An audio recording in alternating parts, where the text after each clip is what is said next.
అనంతపురం జిల్లా అనంతపురం రూరల్లోని నూతన రూరల్ ఎంఆర్ఓగా సోమవారం ఉదయం 11:30 గంటల సమయంలో ఏ హరికుమార్ నూతన ఎంఆర్ఓగా పదవి బాధ్యతలు స్వీకరించడం జరిగింది.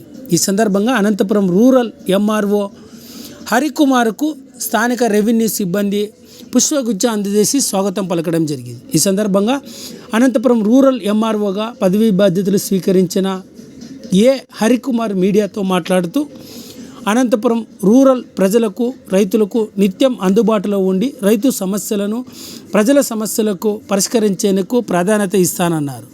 రానున్న రోజుల్లో అనంతపురం రూరల్లో ఎటువంటి భూ సమస్యలు లేకుండా పరిష్కరించేందుకు తన వంతు సహకారాన్ని రైతులకు ప్రజలకు అందజేస్తానని అనంతపురం రూరల్ నూతన ఎంఆర్ఓగా పదవి బాధ్యతలు స్వీకరించిన ఏ హరికుమార్ పేర్కొన్నారు. అనంతరం పలువురు ఉద్యోగులు కూడా నూతన ఎంఆర్ఓను కలిసి పుష్పగుచ్చ అందజేసి స్వాగతం పలికారు. అందరికీ నమస్కారం. నా పేరు ఏ హరికుమార్. ఈరోజు నేను అర్బన్ అనంతపురం తహసీల్దార్గా బాధ్యతలు స్వీకరించడం జరిగింది.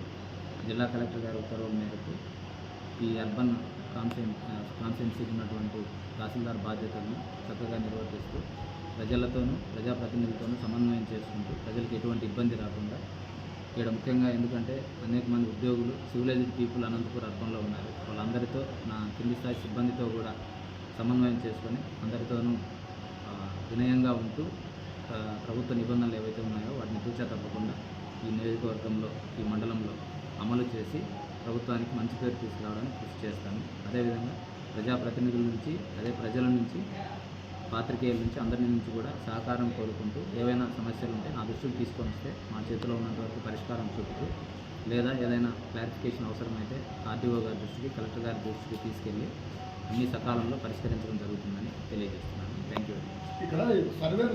వాళ్ళందరికీ కూడా ఇప్పుడు పాలసీ రివైజ్ చేస్తున్నారు. ఈరోజు జిల్లా కలెక్టర్ గారి సమావేశంలో గౌరవ ముఖ్యమంత్రి గారు దాని మీద ఒక పర్టికులర్ దిశానిర్దేశం అనేది చేయడం జరుగుతుంది.